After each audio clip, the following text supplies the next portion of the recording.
When the Stars Remember. Crescent Moon Prologue, the end before the beginning. The rain poured like the heavens were mourning with him. Oliver stood at the edge of the road, his fists clenched, his breath shallow. In the middle of the intersection, crumpled and still, was her. Elsa.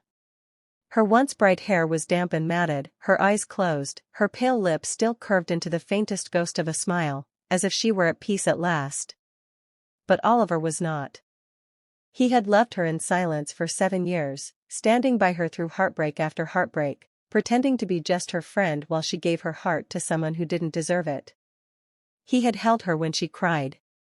He had stayed up countless nights just to hear her laugh. But tonight, he couldn't save her.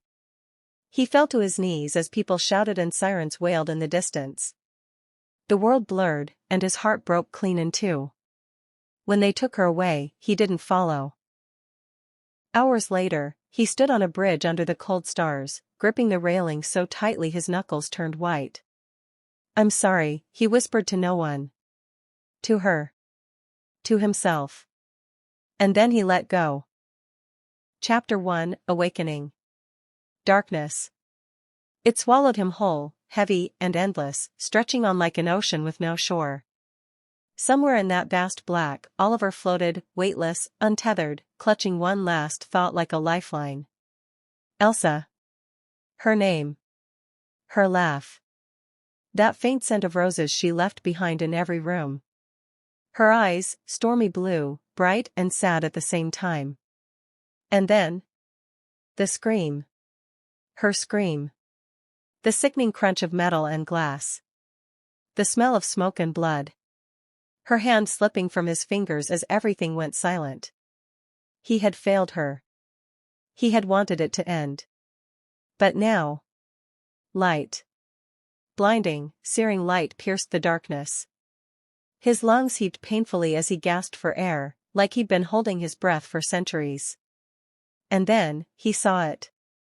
The ceiling above him rose high and vaulted, painted with intricate gold designs that glittered like stars. A chandelier sparkled above him, casting warm golden light across a vast, luxurious room. He jerked upright, disoriented. His hands clutched the silken sheets beneath him, soft as clouds. This wasn't where he'd died. He swung his legs off the massive bed and felt the marble floor, cool, smooth, foreign, beneath his bare feet. The air smelled faintly of roses and something richer, expensive and unfamiliar. And then he saw the mirror. It stood across the room, taller than a man, framed in silver vines and glimmering faintly. He staggered toward it, his steps unsteady. And stopped dead when he saw himself. For a long moment, he simply stared. The man in the reflection was him, yet not him. This Oliver was, impossibly striking. His dark hair fell in perfect waves, every strand gleaming as if touched by light itself. His jawline was sharp, regal, his cheekbones high, his skin flawless, luminous, warm, alive. He looked like a prince sculpted from marble, wrapped in black silk and quiet power. The tailored shirt hugged his broad shoulders, the platinum watch on his wrist sparkled with understated elegance, and just peeking from his collar glinted a thin chain of white gold. And his eyes. Still his. That same deep storm gray. But colder. Brighter. Unforgettable. They held secrets no one else could ever know. He lifted a hand and touched the glass, half expecting the reflection to shatter and reveal the tired, invisible man he remembered being. But the image didn't flinch. It stared back, confident, magnetic, daring him to believe this was who he was now. Handsome beyond imagination. Wealth beyond counting. Power coiled like a serpent just beneath his skin. And somewhere deep inside, he thought. If this is who I am now, I will use it. For her. A knock at the door broke the silence. "Mr. Blackwood," a woman's voice called softly. Before he could answer, the door opened and a tall, poised woman in a crisp blazer stepped in. She carried a tablet and wore a faint, polite smile that didn't reach her sharp eyes. She looked at him as if she knew something he didn't. "You're awake," she said. Her voice was calm, professional, but there was a flicker of surprise. Even fear. You gave us quite a scare, she continued. The doctors recommended rest after what happened yesterday. What happened? He rasped. You collapsed. In your office. They said it was stress-induced. This isn't real, he murmured, glancing around the palatial room again. Her lips quirked faintly. You've said that before, sir. Every time you wake up. Her answer chilled him. What's your name? He demanded. Lydia, she replied smoothly. I've been your executive assistant for 3 years. 3 years, he echoed under his breath. Lydia tilted her head, studying him. Shall I prepare your schedule for the day? You have a board meeting in 40 minutes, Anne. No. The word came out sharper than he intended. Lydia blinked but recovered quickly. Very well. Shall I have the car brought around? I'll walk, he said. Her brows lifted just slightly. Of course, sir. The world outside his room was even stranger. A gleaming elevator carried him down through glass and steel. When the door slid open, he stepped into a massive lobby where people in immaculate suits bowed slightly as he passed. Good morning, Mr. Blackwood. Welcome back, sir. Looking sharp today, sir. Every head turned to watch him, and he felt their eyes like heat on his skin. But worse, he heard their thoughts. Is he okay? He seems different. God, he's even more gorgeous in person. Please don't notice my mistake on yesterday's report. The whisper snaked through his mind, unspoken but undeniable. He froze, gripping the railing as a young man carrying papers scurried by. Don't look at me. Please don't fire me. Please. Oliver's stomach knotted. What the hell was happening to him? And then he saw her. His breath caught in his throat. Across the vast lobby, a massive holographic screen flickered to life, and there she was. Elsa. Her name shimmered below her radiant image. Elsa Vera, Star of the Year. The nation's brightest gem. She was standing in front of flashing cameras, wearing a gown that shimmered like moonlight, her hair cascading in soft waves. Her smile was flawless, enchanting, but her eyes. They were empty. Even through the screen, he could hear her thoughts, faint and aching. Just smile. Pretend you're happy. Pretend you belong here. Oliver took a step toward the screen, his fingers curling into fists. 7 years. 7 years of loving her silently, hopelessly. 7 years of watching her fall for someone else. 7 years of standing by her side as her friend while his own heart bled, until the day she slipped away forever. And now, here she was. Alive. He turned to Lydia, who had been silently watching him. What is this place? He demanded. She didn't flinch. You know what it is, she said softly. This is your world, sir. You built it. You belong here. He shook his head. No. This isn't mine. None of this is mine. And his voice cracked as he pointed at the screen. What is she doing here? Lydia's jaw tightened. She doesn't remember you, she said simply. The words struck like a blade. I don't care, he whispered. I'll make her remember. Something flickered in Lydia's gaze, a strange, fleeting sadness. You'll destroy yourself trying, she murmured.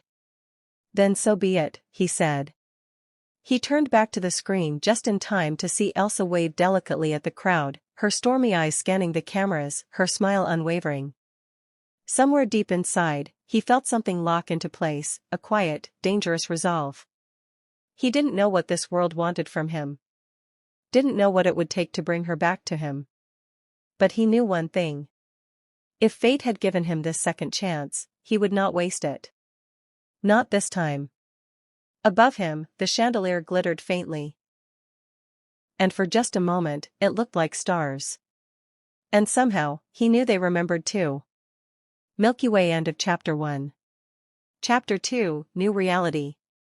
The streets below Blackwood Tower gleamed like rivers of light, each car a flickering spark flowing towards some distant horizon. Oliver stepped out into the morning air, leaving the sterile perfection of the building behind him. The world outside was breathtaking. The city stretched endlessly, a dazzling tapestry of towering glass spires, bridges wrapped in vines of fairy lights, and walkways flanked by fragrant gardens. The air smelled of fresh rain and roses, tinged with something faintly electric. But underneath all that beauty, it felt wrong. Too perfect.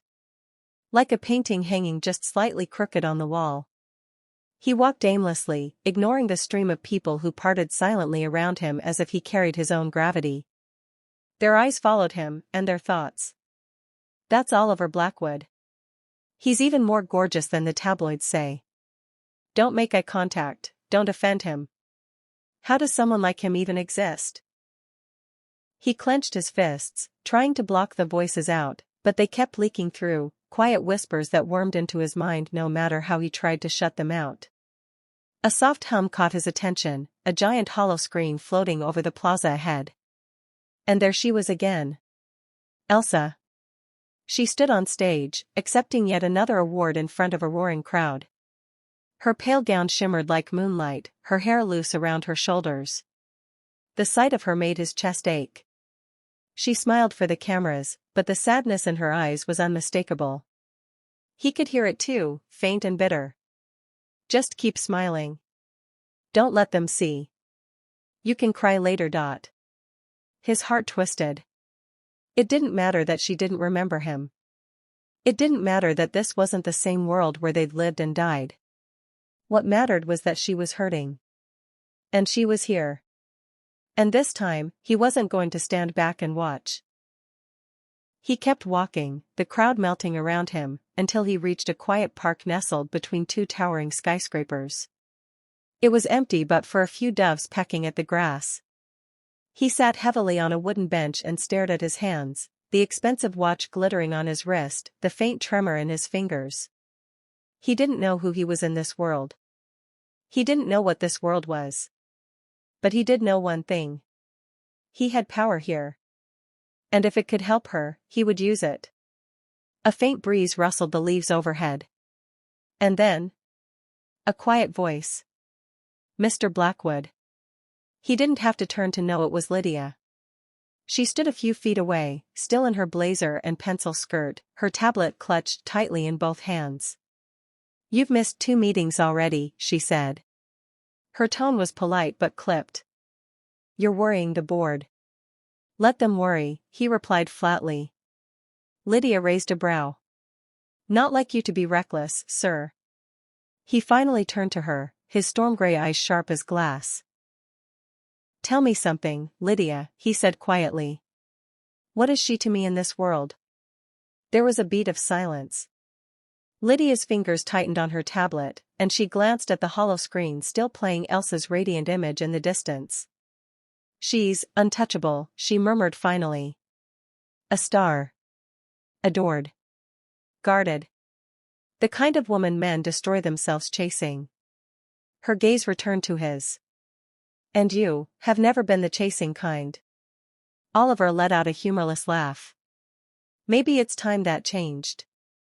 That evening, the gala was impossible to miss. Every tower and bridge in the city seemed to point to the sprawling Crystal Hall, a glittering dome of glass and gold at the heart of the skyline. Cars lined the entrance, spilling out dignitaries, celebrities, and the elite, each dressed in silks, jewels, and polished masks of confidence. And in the middle of it all, her. Elsa stood at the top of the stairs, surrounded by lights and cameras. Her gown was silver this time, clinging to her like molten starlight, her hair swept up to reveal the delicate line of her neck. Her eyes were calm, unreadable, though he could still hear the faint whisper beneath them. Don't trip. Don't falter. Don't let them see. He tightened his grip on the door handle of his car before stepping out. All around him, heads turned. Cameras shifted. The crowd parted instinctively, and whispers rose. That's him. Oliver Blackwood. Why is he here? He's even more dangerous in person. But he didn't hear them anymore. His eyes were on her. And, for a heartbeat, her eyes found his. Time slowed. The lights and voices faded to a distant hum as their gazes locked. Something flickered in her expression, confusion, curiosity, almost recognition. But then the moment broke. One of her handlers touched her arm, and she turned away, slipping inside the glittering doors without another glance. Inside the crystal hall, the air shimmered with music and perfume. Crystal chandeliers dripped light like liquid diamonds. Waiters glided between guests carrying trays of champagne. And in the center of the room, under a halo of light, Elsa. She was surrounded by admirers and officials, smiling graciously at each compliment, though her thoughts betrayed her exhaustion. Just one more hour. You can do this. Oliver watched from the edge of the room, his fists clenched at his sides. This wasn't her. Not really. This was a mask she'd been forced to wear. And he was going to tear it away. As the orchestra struck up a waltz, he moved. He stepped into the crowd, cutting through clusters of laughing guests with quiet authority. People glanced at him, startled, some stepping aside instinctively, others too afraid to meet his gaze. Finally, he stopped just a few feet from her. She hadn't noticed him yet, still listening to some official drone on about her latest award. Then he reached out. Time slowed. The chandeliers froze mid-flicker. The music became a low, distant hum. Even the air seemed to thicken around him. For the first time, he willed it, the strange energy he'd felt since waking, and watched the world bend to his will. The man speaking to her froze mid-sentence, his words hanging in the air. Oliver stepped closer, close enough to see the fine shimmer of powder on her cheekbones, the faint scar at the corner of her lip she always hated. And then he whispered, "You don't have to smile for them." Her stormy eyes widened just slightly, and for a split second, he swore she could hear him. Then time snapped back. The music swelled. The lights danced. The man resumed his sentence as though nothing had happened. But Elsa blinked, confused, and looked around, her gaze sweeping over the crowd until it landed on him. Their eyes met again. And this time, her mask slipped, just a little. A question shimmered there. A hint of something she couldn't name. Before he could move closer, Lydia appeared at his side, her voice low and urgent. "Sir," she murmured. "This is dangerous." He didn't take his eyes off Elsa. "Then let it be." Lydia's jaw tightened, but she said nothing more. Later, as the gala wound down, Oliver watched from a shadowed corner as Elsa slipped away through a side door. Her thoughts followed her like a ghost. Almost done. Almost free. Just a few more steps. He waited until she disappeared into the night before whispering to himself. "This time, you won't walk away." That night, back in his penthouse, he stood at the window and watched the city lights flicker below him. He'd seen enough. She was here. She was hurting. And she didn't remember him. But he remembered her. And if this world thought it could keep her from him, it was about to learn otherwise. Above him, the stars blinked faintly through the glass, cold and knowing. And somehow, they seemed to whisper back, "Don't let go this time." Milky Way. End of Chapter 2. Chapter 3, The First Encounter. The morning after the gala, Oliver awoke early. The sky beyond the windows was painted in blush and gold, and the city below shimmered with the first rays of light. But he didn't see any of it. His mind was already elsewhere, on her. Elsa. The way her eyes had met his across the ballroom, not quite recognition, but not indifference either. A flicker of something she couldn't name, but he had felt it like lightning under his skin. It wasn't enough. He wanted more. By noon, his office was quiet, save for the faint buzz of Lydia's tablet as she followed him through the corridors. "You're canceling all your meetings again?" she asked, though she didn't sound surprised. "Yes," Oliver replied flatly, stepping into the elevator. "And where exactly are we going this time?" To the gallery, he said. Lydia frowned slightly, her heels clicking against the marble floor as she followed him. The art exhibition? That's the one. She glanced down at her tablet, already pulling up the event schedule. You've never shown the slightest interest in these charity exhibitions before, she murmured. Oliver shot her a cool look. I am now. The hall of glass was quiet and cool when he arrived, all smooth white marble and airy skylights. Guests wandered between sculptures and paintings, murmuring softly, champagne glasses in hand. But Oliver saw none of it. His eyes locked instantly on the woman standing near the center of the room, her pale lavender dress soft against her skin, her hands clasped lightly in front of her as she listened to a curator explain a piece. Elsa. Even here, even in silence, she outshone everything around her. And yet, her thoughts whispered faintly to him even from across the room. Stay polite. Smile when they speak.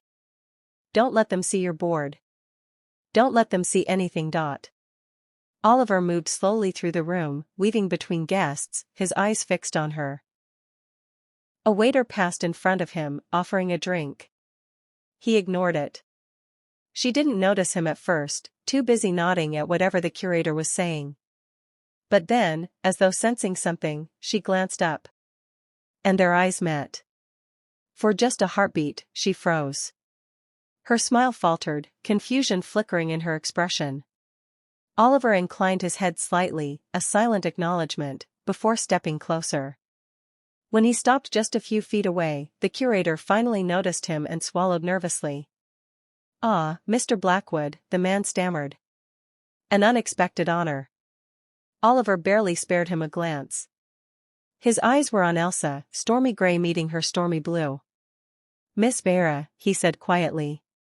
Her brows drew together slightly, her lips parting as though to speak, but no words came.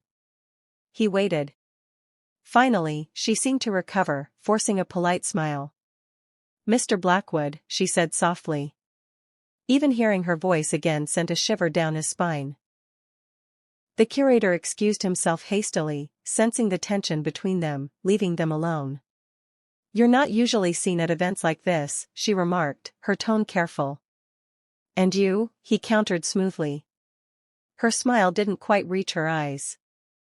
I'm here because they expect me to be. Same, he admitted, and for a moment, just a flicker, her guard lowered.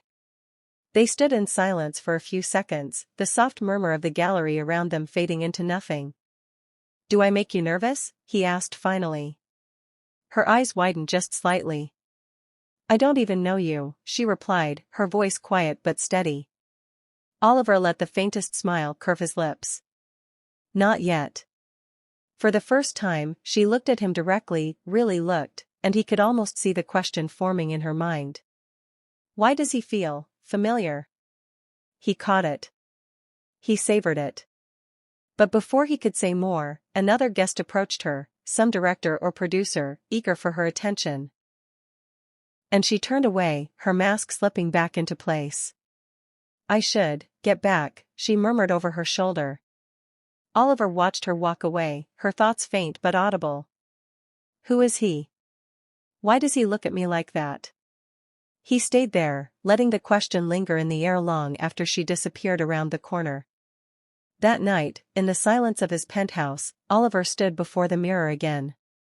The man staring back at him was calm, powerful, dangerous. But his storm-gray eyes burned with quiet resolve. This was just the beginning.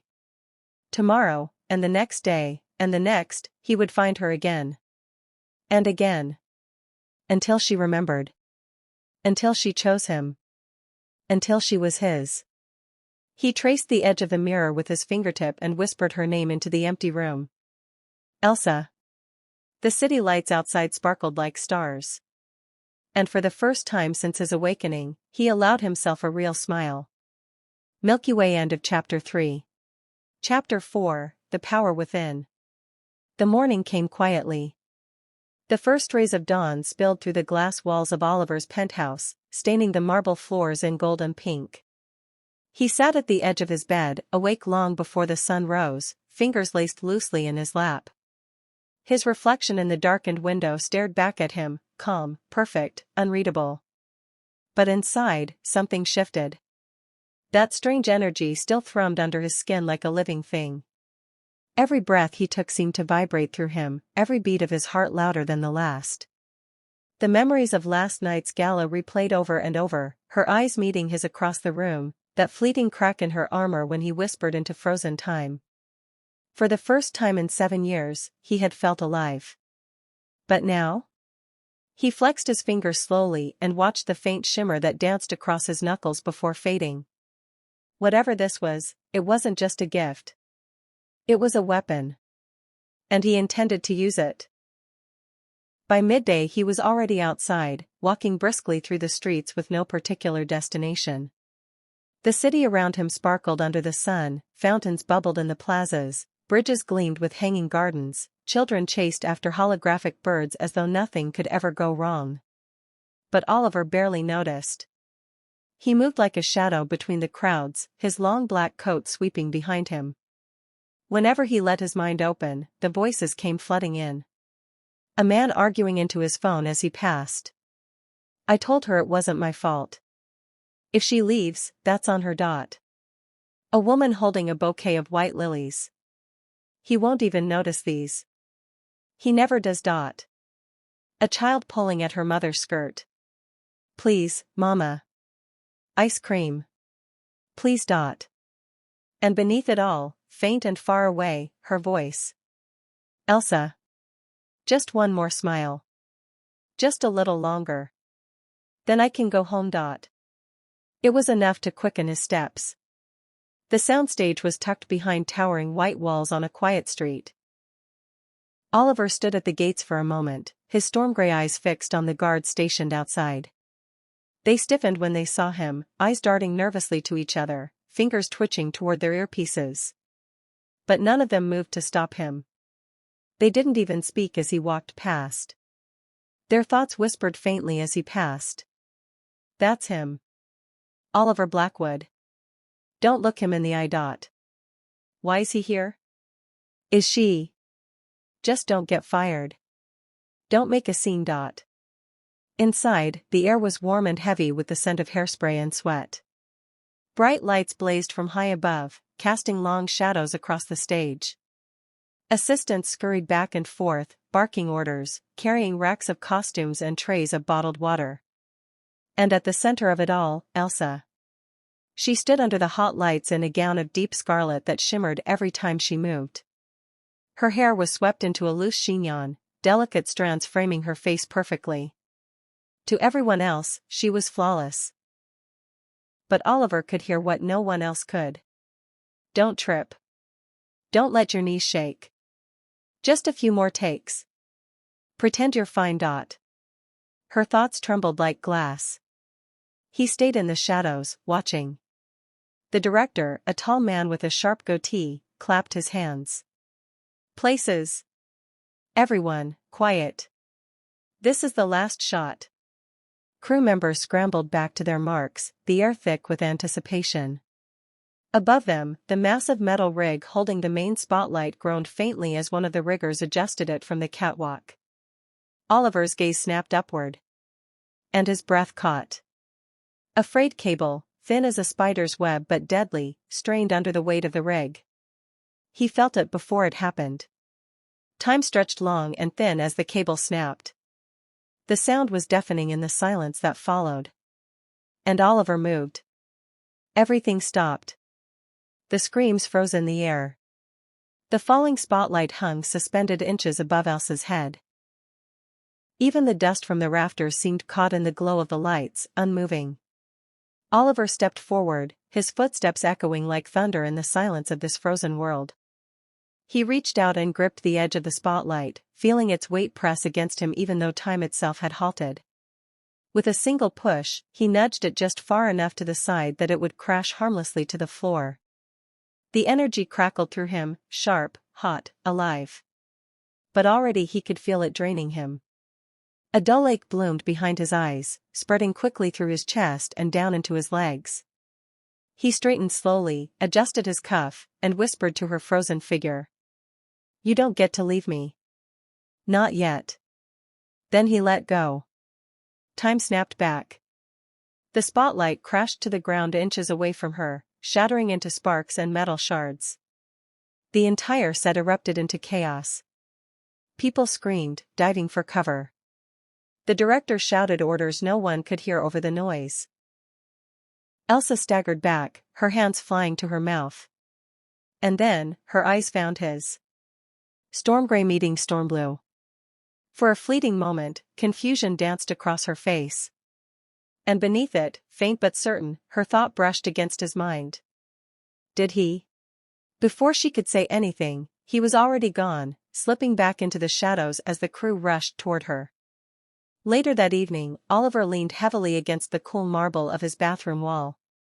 His chest heaved with every breath, his vision blurred at the edges. He stared at himself in the mirror, the same perfect face, the same impossible calm. But the color had drained from his skin. His fingers shook as he reached for the glass of water on the counter. The more he used it, whatever it was, the more it took from him. And yet. He smiled faintly. Because when he'd seen her eyes, wide, searching, alive, it had been worth every second.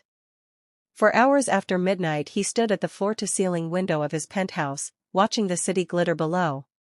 Her voice still echoed faintly in his mind, soft and broken. Why, does he look at me that way? He closed his eyes. I look at you this way, he murmured into the darkness. Because you're all I see. He pressed his hand to the glass, feeling the faint hum of the city lights on his palm. Behind him, his reflection shimmered faintly in the glass, and for just a moment, it seemed that she was there too. Not Elsa as she was now, but Elsa as she'd been before. Smiling at him. Laughing in that way that turned the whole world soft. Her voice, faint, fragile, floated through the room like a memory. Why are you doing this, Oliver? He whispered back without hesitation. For you. The next morning came gray and quiet. Oliver woke to a pounding headache and the faint taste of blood on his tongue. But already he was dressing, a crisp white shirt, black vest, the platinum watch sliding easily into place. Lydia appeared at the door, her expression sharp as ever. Sir, she began, her voice clipped. 3 messages from the board. 2 missed calls from the mayor's office. And the press wants a statement about. I'm going out, he interrupted flatly. Lydia's jaw tightened, but she didn't argue. You used it again, didn't you? She asked quietly. Oliver paused, buttoning his cuff. What do you know about it? Enough to know it's killing you, she said evenly. He met her gaze in the mirror, storm gray eyes hard. And enough to know it's worth it, he replied.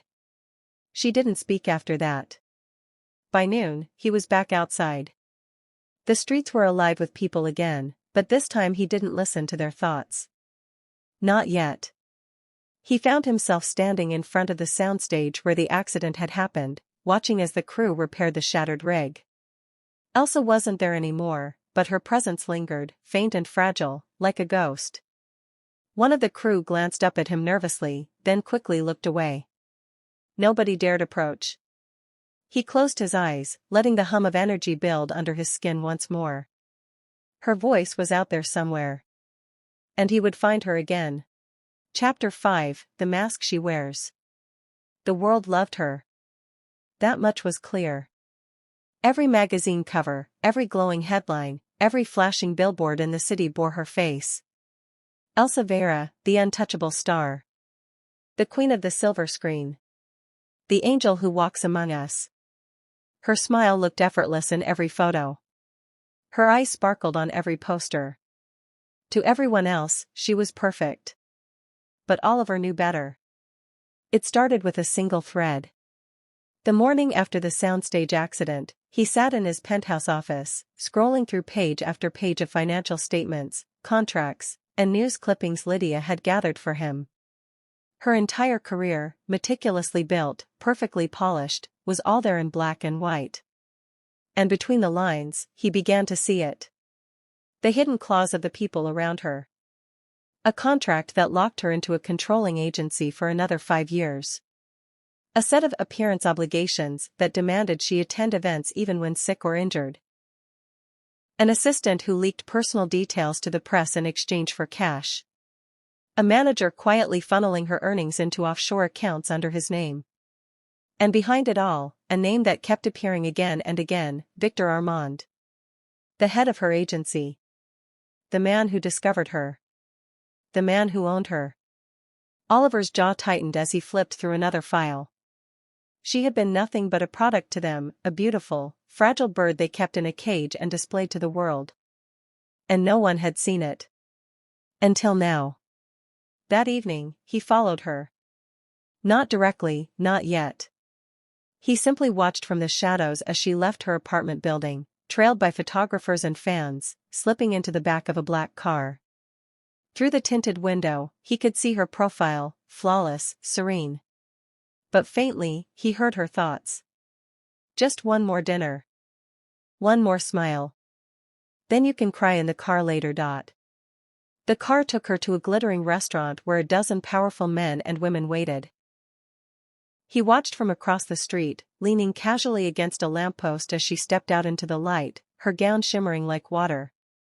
Flashes erupted as cameras caught her from every angle. But Oliver's eyes didn't leave her face. And when she smiled, that perfect, practiced smile, he heard it again. They all think I'm happy. That's good. That's all they need to think. Inside, he slipped past the maitre d', his name enough to clear a path. No one dared stop him as he settled into a shadowed booth near the back, just out of sight but close enough to hear. The dinner played out like a performance. The men and women laughed, clinked glasses, and congratulated her on her latest award. They spoke of her beauty as though she weren't sitting right there, their eyes lingering too long on her shoulders, her neck. Victor Armand sat at the head of the table, his smile sharp and predatory. When he leaned in to whisper something to her, his hand resting on hers, Oliver's fists clenched under the table. Her voice, faint but clear, cut through the noise. Don't flinch. Don't pull away. Smile. But she didn't hear his thought. If he touches you again, I'll break his hand. Later, when the dinner ended and the guests began to trickle out into the cool night air, Oliver followed at a distance as she walked to the waiting car. But just as her driver opened the door, she paused, as though sensing something. Her gaze swept over the crowd. And for a moment, just a moment, her storm-blue eyes found his. She didn't speak. But in her mind, faint and questioning. Why are you always there? He didn't answer. Not yet. That night, he couldn't sleep. He sat at his desk, staring at the pile of documents Lydia had left for him. Victor Armand. The contracts. The offshore accounts. The whispers of threats against her if she ever tried to leave. All of it painted the same picture, a perfect facade built on pain and fear. And beneath it all, Elsa, alone, trapped, and hurting. He leaned back in his chair, pressing his hands to his eyes. No more, he told himself. No more of this. The next morning, he called Lydia. When she arrived, he was already dressed, black suit, black tie, eyes colder than the winter sky. We're buying it, he said without preamble. Lydia arched a brow. Buying what? Her agency. Her stylist froze mid-tap. That's not a simple purchase. It is now, Oliver said flatly. She hesitated, then nodded. I'll arrange it. That afternoon, he sat alone in a sleek conference room, waiting. When the doors finally opened, Victor Armand strode in, tall, smug, and flanked by two nervous assistants. Blackwood, Victor drawled. To what do I owe this honor? Oliver's storm-gray gaze cut through him like ice. I'm buying you out, he said simply. Victor laughed. That's not how this works. Oliver didn't blink. It is now. He slid a folder across the table, the offer already signed. Victor's smile faltered as he flipped through the pages. You can't just. I can, Oliver interrupted coolly. And I am. For the first time, Victor's mask cracked. What do you want? He demanded. Oliver leaned back, his voice low and dangerous. To see her smile, and mean it. That night, Oliver stood outside her apartment building, waiting. When Elsa stepped out, alone, wrapped in a long navy coat, she stopped short at the sight of him. Her eyes narrowed slightly. You again. He didn't flinch. Walk with me, he said quietly. She hesitated, then, to his surprise, nodded. They walked through the quiet streets in silence at first. She kept her hands in her pockets, her gaze fixed ahead. You're very good at showing up where you're not wanted, she said finally. And you're very good at pretending you don't need anyone, he replied smoothly. Her steps faltered just slightly, but she didn't look at him. You don't know me, she murmured. I know enough, he said. I know that everyone in your life wants something from you. I know that you've learned to wear your pain like a crown so no one sees it. She froze then, turning to face him, storm blue eyes flashing. You don't know anything about me. But her thoughts betrayed her. Why does he see through me? Why does it scare me? He stepped closer, his voice low. I see everything. For a long moment, she just stared at him, searching his face for something she couldn't name. And for just a heartbeat. Her mask cracked. Her lips trembled. Her eyes softened. But then she pulled her coat tighter around her and looked away. I don't need saving, she whispered. But in her mind, faint and fragile. Please, don't stop trying. Later, alone in his penthouse, Oliver stood by the window and watched the city lights glitter below. Her words still rang in his ears. And her thoughts, unspoken, but clear, still lingered in his chest. He closed his eyes and whispered into the quiet. I won't stop. Not now. Not ever. Above him, the stars blinked faintly, as if they approved. Milky Way. End of chapter 5.